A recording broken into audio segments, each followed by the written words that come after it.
नमस्कार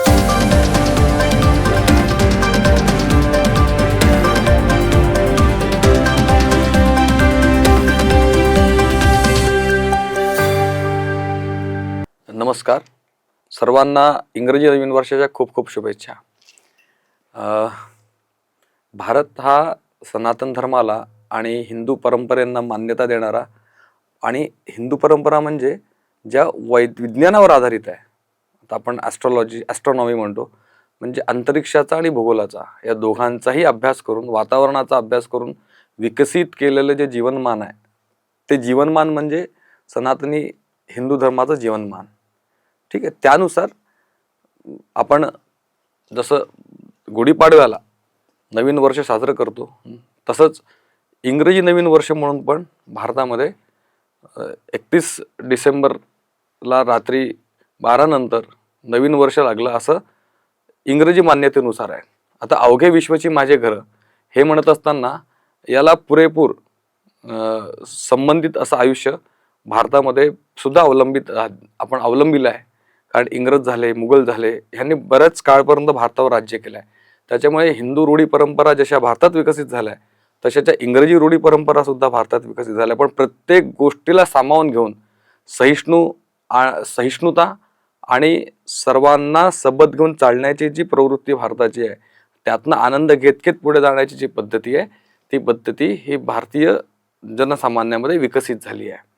म्हणून जसं गुढीपाडवापासून आपण नवीन वर्ष साजरं करतो, भारतीय नवीन वर्ष साजरं करतो, तसंच 1 जानेवारीपासून आपण इंग्रजी नवीन वर्ष सुद्धा साजरं करतो आणि त्याला आपण आत्मसात करून घेतलेलं आहे. म्हणून जसं गुढीपाडव्यापासून येणाऱ्या वर्षाचं भविष्य सांगण्याची एक प्रथा आहे, तसंच 1 जानेवारीपासून ते 31 डिसेंबरपर्यंत नवीन वर्षामध्ये, ह्या वर्षामध्ये काय होणार आहे हे जाणून घेण्याची प्रत्येकाला उत्सुकता असते. त्याच्याच माध्यमातून आज आपण इथे बोलणार आहोत. यावर्षी प्रामुख्याने शनी बदल होणार आहे. म्हणजे शनीच्या 7.5 जे 2.5 वर्ष आहे ते संपून शनी पुढच्या राशीत जाणार आहे. म्हणजेच तो आता मीन राशीत जाणार आहे. त्याशिवाय बरेच बदल हे म्हणजे गुरु असेल, शनी असेल किंवा इतर ग्रह असेल, ते एक विशिष्ट कालावधीनुसार बदलत असतात आणि सामान्य माणसाच्या जीवनावर परिणाम करत असतात. त्याच्यामुळे त्याच्या परिणामांच्या प्रभावातनं मनुष्य जीवनावर काही त्यांच्या दृष्टिकोनातनं परिणाम होत असतात आणि त्याच्या माध्यमातून विचार, तशी बुद्धी, तसं प्रवृत्ती, तसं वर्तन हे व्यक्तीमध्ये विकसित होत असतं आणि त्याच्या माध्यमातून तो वागत असतो. म्हणून साधारणतः 2025 मध्ये भारतामध्ये किंवा जागतिक स्तरावर काय काय घटना होऊ शकतात, मग ते वातावरणातल्या असतील किंवा मग ते आंतरराष्ट्रीय संबंध असतील किंवा त्या आर्थिक विश्वाशी संबंधित काही गोष्टी असेल, तर आपण त्यावर बोलू. कारण बरेच लोक बऱ्याच जे वैयक्तिक लोकांच्या आयुष्यात जे विशिष्ट राशीशी संबंध ठेवतात त्याच्याविषयी बोलत असतात. पण ज्या घटनांचा किंवा ज्या परिस्थितीचा सामान्य लोकांवर परिणाम पडू शकतो, ठीक आहे, अशा परिस्थितीच्या बाबतीत आपण बोलणार आहे. आता 2025 मध्ये मुख्य जो बदल होणार आहे, शनी, जो बऱ्याच लोकांच्या आयुष्यावर चांगले वाईट परिणाम सतत निर्माण करत असतो, त्या ग्रहाचे सुद्धा बरेच लोकांवर परिणाम होणार आहे. मग वेगवेगळे क्षेत्र जे असेल, मग ते राजकारण असेल, ते उद्योग असतील, ते समाजकारण असतील, असे बरेच क्षेत्र आहेत की ज्यावर शनीच्या बदलाचा परिणाम होणार आहे. ठीक आहे. तर आपण जाणून घेऊया की काय काय शक्यता आहेत. आता शक्यता यासाठी म्हणतो की आता बाहेर जरी ऊन असलं तरी आपण घरामध्ये एअर कंडिशन लावून घरातलं वातावरण बदलतो. म्हणजे बऱ्याच गोष्टी असतात की व्यक्तीने त्या साध्य केलेल्या आहेत. भरी परिस्थिती थोडीशी प्रतिकूल असेल, परंतु तरी सुद्धा सामान्यतः पण त्याला बाहेर निघताना तो एसी घेऊन निघता येत नाही. त्याच्यामुळे त्याला स्वतःला तितकं मजबूत करावं लागतं आणि त्या तयारीनिशी निघावं लागतं. तसंच त्याच अनुषंगाने आपण बोलणार आहोत. तर सामान्यतः हे जे वर्ष येणारं ते आर्थिक दृष्टीने जागतिक स्तरावर हे खूप शुभफलदायी आहे असं दिसत नाहीये. त्याच्यामुळे प्रत्येकाने आपली आर्थिक गुंतवणूक करताना थोडी विचारपूर्वक करणं गरजेचं आहे. ज्याचा परिणाम त्यांच्या खर्चावर किंवा त्यांच्या आर्थिक नियोजनावर नकारात्मक होणार नाही. ठीक आहे, याची काळजी घेतली पाहिजे. कारण आर्थिक दृष्टिकोनातून आता विश्वयुद्ध सुरूच आहे. आपण 2021 मध्येच टाकलं होतं की विश्वयुद्धाच्या दृष्टिकोनातून बऱ्याच गोष्टी 2025 पर्यंत बघायला भेटणार आहे. ठीक आहे. त्यानुसारच त्यातल्या त्यात एक चांगली गोष्ट म्हणजे अशी आहे की क्रोधी नामक संवत्सर मागच्या वर्षीपासून सुरू झालं होतं, ते या वर्षी संपून विश्ववसू हे संवत्सर सुरू होणार आहे. त्याच्यामुळे क्रोधी नामक संवत्सराचा परिणाम हा झाला की जगभर आणि विश्वभर प्रचंड युद्धजन्य स्थिती होती आणि त्या युद्धजन्य स्थितीमुळे आता आपण बघतोय की US मध्ये रिसेशन सुरू आहे, UK मध्ये रिसेशन सुरू आहे. जागतिक आर्थिक स्थितीवर त्याचा नकारात्मक परिणाम पडत आहे. भारतीय मार्केटवर सुद्धा त्याचा नकारात्मक परिणाम पडतोय. पण जे डोमेस्टिक इन्व्हेस्टर आहे त्याच्यामुळे ते मार्केट डाऊन होऊन परत ते पूर्वस्थितीत येत आहे. त्याच्यामुळे भारतातली लोकसंख्या आणि भारतामध्ये ज्या प्रकारे आर्थिक म्हणजे आपण फायनान्शियल लिटरसी आणि लोकांना इन्व्हेस्टमेंटचं समजलेलं महत्त्व, त्याच्यामुळे जी गुंतवणूक आहे त्याच्यामुळे भारतीय जे मार्केट आहे ते सावरत आहे. पण त्याशिवाय जर तुम्ही जागतिक स्थिती जर बघाल तर ती जागतिक स्थिती तितकी काही ठीक नाही आहे. ठीक आहे. त्या अनुषंगाने जर म्हटलं तर एक चांगली गोष्ट ही येत आहे की आता क्रोधी नामक संवत्सर संपेल आणि विश्ववसू नाम संवत्सर सुरू होईल. आता विश्ववसू म्हणजे कोणतं? गंधर्व. ठीक आहे. सामान्यतः 60 संवत्सर आहेत, त्याच्यापैकी 39वां संवत्सर म्हणजे विश्ववसू. विश्ववसू हे गंधर्व होते, त्याच्या नावावरनं हे संवत्सर आहे. आता हे काय गंधर्व काय करतात तर वेगवेगळ्या कलांच्या माध्यमातून एक आनंदी वातावरण तयार करत असतात. त्याच्यामुळे एक हार्मोनी सेट होऊ शकते विश्वामध्ये हळूहळू. हे वातावरण जे युद्धजन्य स्थिती दिसते तर 2026 पर्यंत, पण त्याच्या आधी सप्टेंबर नोव्हेंबर 2025 पर्यंतचा काळ हा भीषण आहे. पण त्यानंतर एक हार्मोनी सेट होऊ शकते विश्वभर हळूहळू. कदाचित म्हणजे हार्मोनी सेट होऊ शकेल मी या दृष्टिकोनातून म्हणतोय, कारण त्या संवत्सराचा परिणाम आणि शनीचं बदलणारं गोचर या दोघांचाही परिणाम सकारात्मक इथे होताना दिसतोय. त्याच्यामुळे जागतिक स्तरावर एक हार्मोनी तयार होईल लोकांमध्ये. ठीक आहे. ज्याच्यामुळे थोडंसं एकमेकांविषयी जागतिक स्तरावर थोडासा सकारात्मक विचार केला जाईल. ठीक आहे. तर एक जो तीव्रता दिसते जगातल्या वेगवेगळ्या देशांमधल्या राष्ट्राध्यक्षांमध्ये, ती तीव्रता हळूहळू कमी होताना इथे मला बघायला मिळते. त्याचा परिणाम एंड ऑफ द 2025 पर्यंत किंवा त्याच्यापासून पुढे थोडा चांगला होताना दिसत आहे.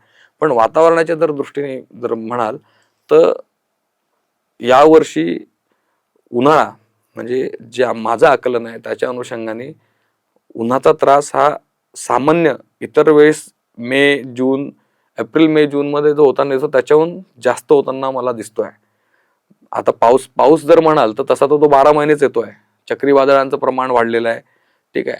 पण क्युम्युलेटिव्ह जर तुम्ही म्हणाल तर तापमानामध्ये वाढ होऊन दीर्घकाळापर्यंत उन्हाळा जाणवू शकतो अशी स्थिती तयार होते. ज्याच्यामुळे शेतकऱ्यांना जर त्यांना पिकाचं नियोजन करायचं आहे तर ह्या दृष्टिकोनातून करायचं आहे की पाणी कसं कसं पडू शकतं. त्यानुसार हवामान शास्त्रज्ञ असतात की जे वेळोवेळी माहिती पुरवत असतात.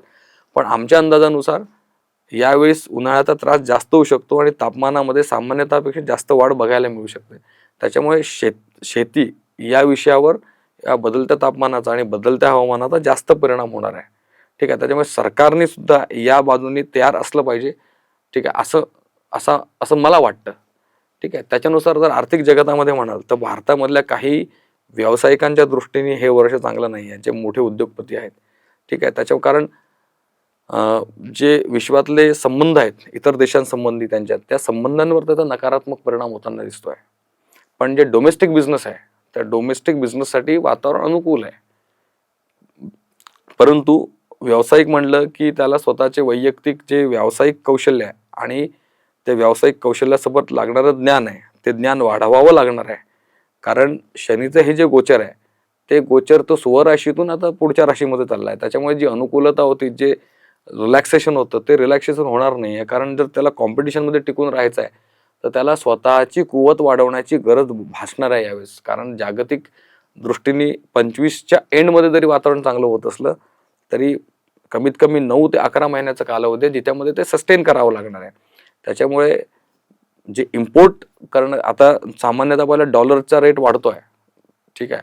तर हा जो शनीचा बदल आहे आणि परत गुरुचा जो बदल होणार आहे, परत शनीच्या बदलानंतर लगेच त्याचा ओव्हरऑल परिणाम जे जागतिक व्यापार जे संबंधित लोक आहेत त्यांच्यावर हा थोडा नकारात्मक होणार आहे.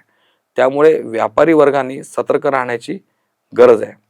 त्यानंतर आपण आता शेती पाहिलं तर जे शेतीपूरक उद्योग आहेत, त्या शेतीपूरक उद्योगाला जे जो व्यापारी वर्ग करतो त्याला सपोर्ट सिस्टम चांगली राहील, की त्याला जे मटेरियल सप्लाय करायला लागणार आहे त्याची व्यवस्था त्यांनी नीट केली पाहिजे.